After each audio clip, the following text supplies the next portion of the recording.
में चुनाव से पहले मतदाता सूची सत्यापन अभियान में चौंकाने वाला खुलासा हुआ है। चुनाव आयोग की तरफ से कहा गया है कि वोटर लिस्ट में बहुत बड़ी संख्या में विदेशी नागरिक शामिल हैं। इनमें बांग्लादेश, नेपाल और म्यांमार के नागरिकों के नाम शामिल हैं। डोर टू डोर कैंपेन में यह भी पता चला है कि इन विदेशी नागरिकों के पास भारत का Aadhaar card, voter ID card, ration card तक बना हुआ है। अब चुनाव आयोग की तरफ से कहा गया कि फाइनल वोटर लिस्ट में इन सभी के नाम अब काट दिए जाएंगे। इस वोटर लिस्ट पुनरीक्षण यानी कि सर का मकसद ही गलत वोटर की पहचान करना था और ऐसा लगता है कि चुनाव आयोग ये कर पाने में सफल भी रहा है। लेकिन इसे लेकर जो सियासत गरमाई हुई है वो अब राजनीतिक हल्ले का रूप ले चुकी है।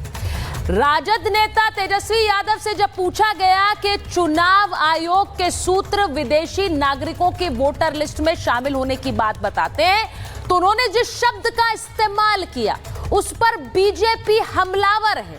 तेजस्वी का कहना था कि चुनाव आयोग के सूत्र मूत्र बराबर है, यानी वो उन पर भरोसा नहीं करते हैं। अब बीजेपी ने तेजस्वी की भाषा को लेकर आपत्ति जताई है। उन्होंने भाषा का पाठ पढ़ा दिया, कहा ये गुंडों जैसी भाषा है। यह भी कहा कि यह भाषा तो विरासत में मिली है तेजस्वी यादव को।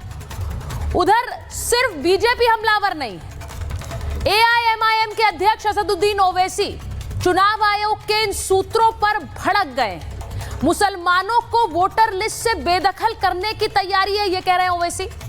आज महाभारत में सवाल यह कि क्या विदेशी वोटर और मुस्लिम वोटर को एक ही देख रहा है विपक्ष? विदेशी वोटर के पास आधार, वोटर आईडी कार्ड कैसे आया? आज महाभारत में यह भी पूछूंगी। और इसी तरह का वोटर लिस्ट अभियान पूरे देश में अगर चलेगा जैसा कि संकेत चुनाव आयोग दे रहा है तो सियासी हल्ला तो पूरे देश में होना स्वाभाविक है। आज महाभारत में इसी की बात कर रही हूं, यह रिपोर्ट देख लीजिए।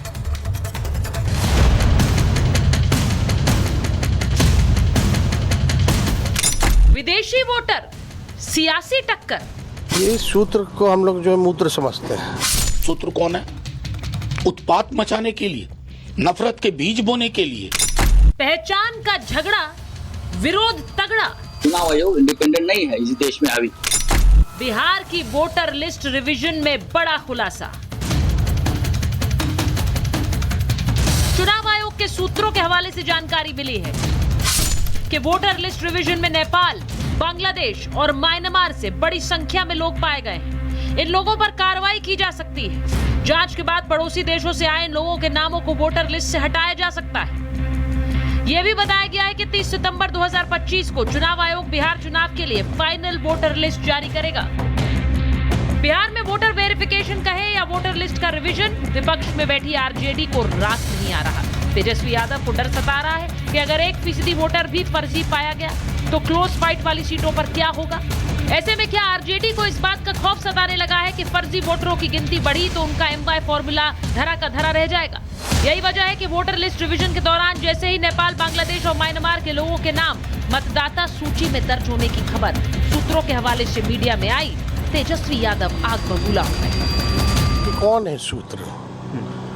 ये वही सूत्र हैं जो इस्लामाबाद, कराची, लाहौर जो कब्जा करवा रहे थे। ये सूत्र को हम लोग जो है मूत्र समझते हैं। तेजस्वी यादव ने विवादित बयान दिया तो मामला देखते ही देखते सियासी हो गया। एनडीए ने तेजस्वी यादव को आड़े हाथों लिया है। बीजेपी ने तेजस्वी यादव को भाषा की मर्यादा सीखने की बात कही। चुनाव आयोग पर हमला करना और ये मान लेना कि जो बांग्लादेशी या नेपाली या रोहिंग्या हैं उनको क्लीन चिट दे देना, ये राजद की आदत है।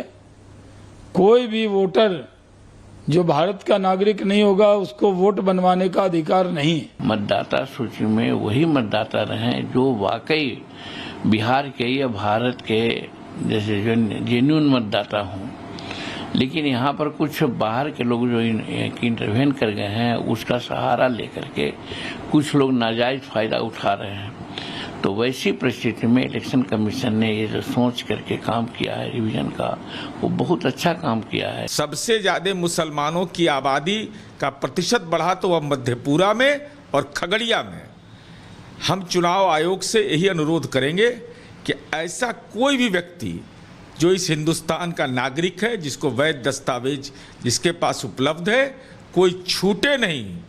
चुनाव आयोग वोट काटने के लिए नहीं है, जोड़ने के लिए माना जाता है। बिहार बीजेपी ने एक वीडियो जारी करके कहा कि पत्रकारों के साथ ये व्यवहार तेजस्वी यादव को पिता से विरासत में मिलता है। फिर वही जवाब बोल रहा है, दे देंगे दो मुक्का नाच के गिर जाओगे। फिर वही जवाब बोल रहा है, दे देंगे दो मुक्का नाच के गिर जाओगे। इतना बवाल होने के बाद भी तेजस्वी अपने बयान पर कायम दिखे तो पप्पू यादव ने इशारों में तेजस्वी की राजनीतिक परिपक्वता और गंभीरता पर सवाल खड़े कर दिए। जो भी सूत्र थे उनका न्यूज़ क्या रहा? हर बार खंडन करना पड़ता है, माफी मांगना पड़ता है उसके बाद। इसलिए अगर सूत्र को मूत्र नहीं बोला जाए, जो झूठा अफवाह फैलाता है, तो मूत्र के बराबर है ना। वैसे भाई सूत्र पे ही तो सब कुछ होता है, सूत्र तो ही एक माध्यम है। इसका मतलब है कि आप मुसलमानों को लेकर के और दलित ST/SC को लेकर के और EBC को लेकर के आप गंभीर नहीं है, चुनाव आयोग को लेकर गंभीर नहीं है आप। ऐसा लगता है बिहार में लगी सियासी आग की लपटें पूरे देश में फैलने वाली हैं, क्योंकि चुनाव आयोग बिहार के साथ साथ अब पूरे देश में विशेष गहन पुनरीक्षण शुरू करने का ऐलान कर चुका है, जिस पर अब खुलकर राजनीति हो रही है।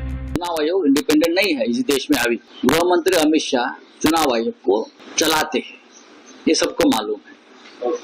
अब जिस चुनाव आयोग को अमित शाह जी चलाते हैं, उससे क्या न्याय की हम अपेक्षा करेंगे? जो लोग जो है वो इन अवैध घुसपैठियों को वैध मतदाता बनाने की मुहिम में लगे हुए हैं, उनको जो है बचाने की मुहिम में लगे हुए हैं, निश्चित तौर से वो भारत के नागरिकों के अधिकारों के अपहरणकर्ताओं के साथ खड़े हुए हैं। उस भारत के नागरिकों के अपहरण करने के गुनाह के ये जो है वो साथी बनते हुए दिखाई पड़ रहे हैं। क्योंकि वोटर लिस्ट रिवीजन को लेकर हो रहा बवाल थमने का नाम नहीं ले रहा। एक तरफ बड़े खुलासे होने के दावे हो रहे हैं, तो वहीं इसमें AIMIM चीफ असदुद्दीन ओवैसी को बैकडोर से NRC लाने की आहट सुनाई देने लगी है। ECI को किसने पावर्स या डिटरमाइन करने के लिए कोई सिटीजन है या नहीं है? मैं सबसे पहली हमारी पार्टी थी जिसने कहा था कि ये जो SIR हो रहा है बिहार में, ये NRC बैकडोर से हो रहा है। वो साबित हो रहा है। ECI को पावर्स नहीं है सिटीजनशिप डिटरमाइन करने का। आज महाभारत में सवाल ये कि जो विपक्ष वोटर कार्ड और आधार को जोड़ने के खिलाफ पहले आवाज उठा रहा था, उसे आज इसी के इस अभियान पर क्यों नाराजगी है? सवाल ये भी कि क्या इस पूरे अभियान में विपक्ष को वोट बैंक कटने का डर सता रहा है? विपक्ष के इन आरोपों में कितना दम है कि यह अभियान बैकडोर से NRC लेकर आएगा? क्या बिहार के साथ साथ आने वाले दिनों में पूरे देश में ये सबसे बड़ा चुनावी मुद्दा बनेगा? आज महाभारत इसी पर। मेरे साथ बीजेपी की राष्ट्रीय प्रवक्ता शाजिया इल्मी जी जुड़ रही हैं। हमारे साथ धीरेन्द्र कुमार मुन्ना जी हैं, LJPR के प्रवक्ता हैं। आप देख रहे हैं स्क्रीन पर। वरिष्ठ पत्रकार अनंत विजय जी हमारे साथ जुड़ रहे हैं। RJD की प्रवक्ता रविशंकर रवि जी हमारे साथ जुड़ रहे हैं। अजय वर्मा जी कांग्रेस के नेता हैं और शोएब जमाई साहब MIM के प्रवक्ता हैं, जुड़ रहे हैं हमारे साथ। बहुत बहुत स्वागत आप सभी का। मैं शुरुआत सबसे पहले इसी बात से करना चाहती हूँ कि ये वोटर लिस्ट